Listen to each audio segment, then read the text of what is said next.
Hola, ¿cómo están? Bienvenidos a la clase número 3 del curso Diseño de Espacio Público. En esta oportunidad les quiero presentar un ejemplo de proyecto de espacio público desarrollado por los alumnos que aparecen ahí. Ellos desarrollaron un caso de estudio en la plaza de Renca, en la comuna de Renca, y fue en base a lo que se diseñó en una versión anterior de este curso. Así que aquí les quiero mostrar un poco qué es lo que se espera de un proyecto de este tipo y les va a servir a ustedes para saber dónde están y hacia dónde vamos. Entonces, en el caso particular de este grupo, ellos desarrollaron a partir de esta metodología que yo se la he comentado a ustedes, ¿cierto? De cómo transformar un lugar en un gran lugar. Analizaron en especial varios de estos atributos, ¿cierto? Varios de estos criterios y se quedaron con puntualmente el tema de accesos y vinculaciones. En ese caso, ellos analizaron los cruces peatonales que estaban mal instalados y que de alguna manera generaban un cruce peligroso, ¿cierto? Y afectaban la seguridad de la plaza de Renca y también impactaban en la sociabilidad, cómo la gente se vinculaba, ¿cierto? Cómo generaba esa sociabilización un poco. Entonces se quedaron con ese aspecto del acceso a vinculaciones y lo desarrollaron durante todo el curso. Entonces, ¿qué es lo que hicieron? Bueno, ellos analizaron de alguna manera los flujos peatonales alrededor de la plaza. Esta es la plaza que es como este centro cívico de la comuna, donde hay municipio, donde hay comisaría, donde hay servicios de justicia, donde hay comercio, el centro cívico. Entonces ahí se generaban muchos flujos peatonales hacia y desde la plaza. Entonces en este caso ellos calcularon en este diagrama, hicieron la medición de los flujos, ¿cierto? Y calcularon identificaron cuáles eran los números de peatones que cruzaban en cruces formales, ¿cierto? Y cuáles eran los que cruzaban en cruces indebidos, ¿cierto? Y obviamente esos cruces indebidos se dan principalmente porque las personas buscan el menor esfuerzo, ¿cierto? En poder llegar a su destino, y muchas veces ese menor esfuerzo es la ruta más directa. Entonces eso también afectaba la seguridad de los peatones. Ellos hicieron una medición durante los primeros 15 minutos y entonces con esta forma de visualización en color negro, ¿cierto? En color rojo, y además generando una burbuja, ¿cierto? Más grande o más chica dependiendo de la intensidad del flujo. Es un flujo bidireccional, en este caso peatonal. Y luego de eso también analizaron intersecciones alrededor.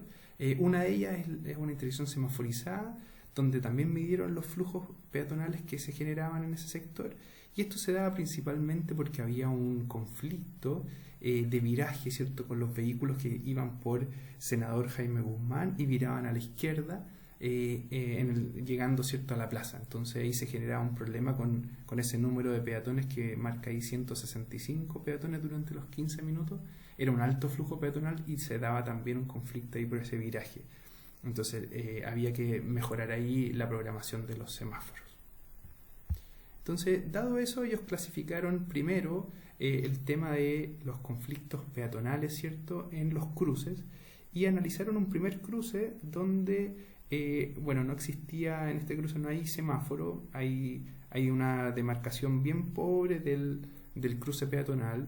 El mobiliario urbano impide una accesibilidad universal en el cruce, entonces las veredas están con obstáculos, como por ejemplo iluminación, basureros. Las veredas son angostas y nos genera de alguna manera zonas de espera que sean seguras para los peatones al momento de cruzar, ¿ya? Además, no está alineado al eje, ¿cierto?, los cruces peatonales. Entonces, ahí un poco el resumen de lo que ellos identificaron, ¿cierto?, en este cruce. Entonces los radios de giro eran bastante mayores, entonces generaban que por ejemplo, ahí un radio de giro marca 6 metros. Entonces generaba que los vehículos al virar, ¿cierto?, tuvieran altas velocidades. Entonces eso hacía que el cruce fuera inseguro. Los pasos de cebra, como decía antes, no estaban alineados con los ejes de las calles.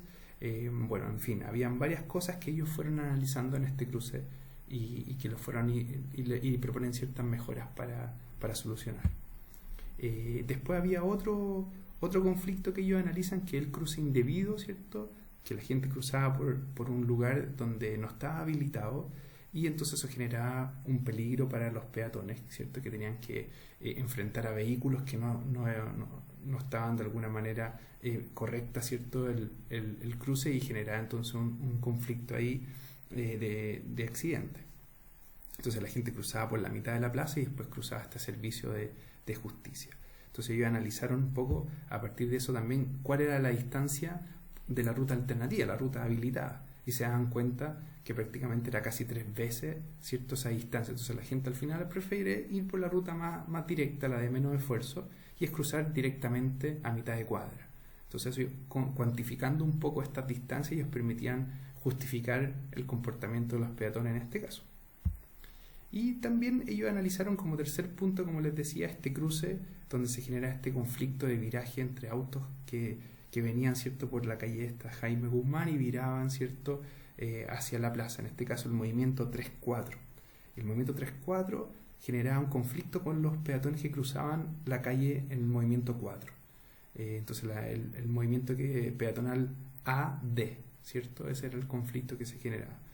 Y entonces había que reprogramar un poco los semáforos para poder hacer un mejor cruce más seguro. Entonces ellos fueron proponiendo soluciones.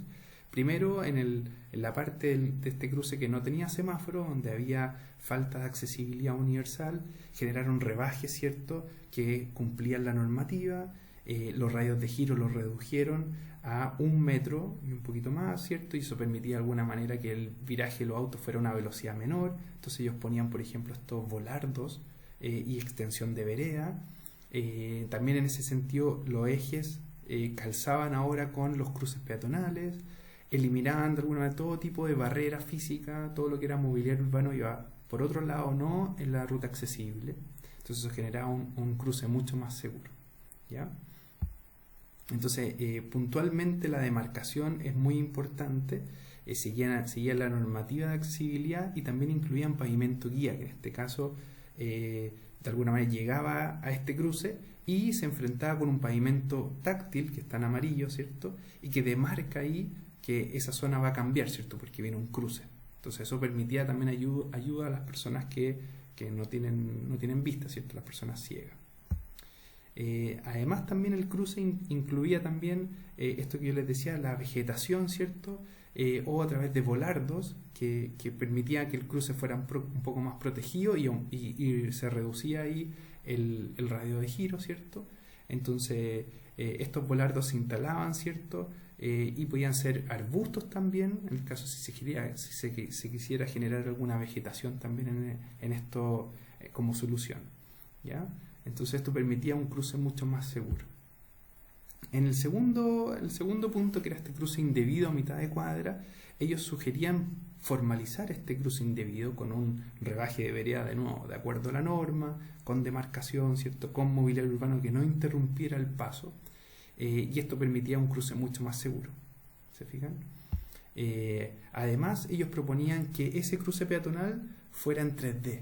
Esto que se usa mucho como que lo vamos a ver más adelante en el curso de urbanismo táctico, y que de alguna manera genera esta impresión de que hay un objeto, ¿cierto?, ahí, y al final es la misma señalización nomás de un cruce peatonal, ¿cierto?, que está bien demarcado, ¿cierto?, generando esta impresión 3D y permite que el vehículo de alguna manera frene, ¿cierto?, y baje su velocidad.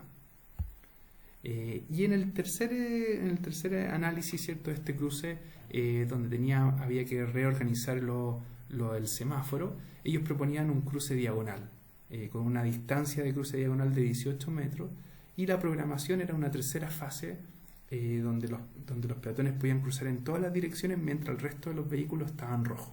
Entonces eso generaba de alguna manera evitar este conflicto de viraje donde el auto se encontraba con el peatón compartiendo una verde. En este caso se eliminaba eso y el peatón podía cruzar sin ningún problema. Posteriormente a las soluciones, ellos hacían evaluación social de proyecto, y en este caso ellos consideraban el costo de inversión, ¿cierto?, pintura, qué sé yo, todo lo que corresponde a la inversión, y también los ahorros de tiempo. Entonces, si se fijan, ahí hay un tema interesante que lo vamos a ir viendo más adelante, y a partir de eso ellos calculan, ¿cierto?, por cada solución que proponían, los indicadores económicos, ¿cierto? Entonces esos indicadores económicos a corto plazo, a largo plazo, y eso iba motivando el análisis desde el punto de vista de la rentabilidad social, que es algo que nosotros tenemos que hacer en este curso. Entonces lo mismo hacían con la solución número 2, ¿cierto? Que era este cruce indebido, ¿cierto? En la mitad de cuadra, también lo justificaban desde el punto de vista de la evaluación social de proyecto, donde mostraban también los indicadores, ¿cierto? Y cómo se generaba a partir de esta solución una rentabilidad positiva. Y finalmente también el cruce este que era diagonal de peatones, que generaba también un beneficio social y ahorros de tiempo.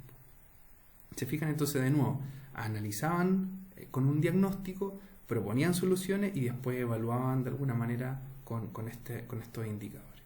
Entonces ellos, de alguna manera, con este análisis que hicieron los alumnos, generaban una imagen objetiva, ¿cierto?, de acercar, ¿cierto?, a la gente a la plaza de forma segura. Entonces ponían esta imagen donde los niños jugaban. Entonces ellos de alguna manera querían representar que hoy día a los niños les cuesta llegar a esta plaza, los papás no van con su familia, las mamás tampoco van, o los cuidadores no van con su familia, porque de alguna manera sienten que los cruces eran muy peligrosos, que era difícil llegar. Entonces ellos proponían con esta imagen objetivo que esto iba a cambiar a partir de las soluciones que ellos proponían. ¿Se fijan? Entonces este tipo de proyectos son los que ustedes pueden desarrollar en el curso y pueden variar. En este caso, si se fijan, los alumnos desarrollaron el tema de las vinculaciones, los accesos. Hay alumnos que en el mismo curso propusieron más áreas verdes, otro tipo de diseño de espacio público, se concentraron algunos en ciclovías, otros en accesibilidad universal, como en este caso, pero es bien variado y la gracia es justamente eso, que cada grupo de alguna manera vaya aportando en cómo se desarrolla un mejor espacio público a nivel de diseño, evaluación también. Así que muchas gracias por participar en esta clase. Cualquier cosa, cualquier duda me pueden escribir a sseriani@miwandes.cl. Nos vemos en una próxima oportunidad. Adiós.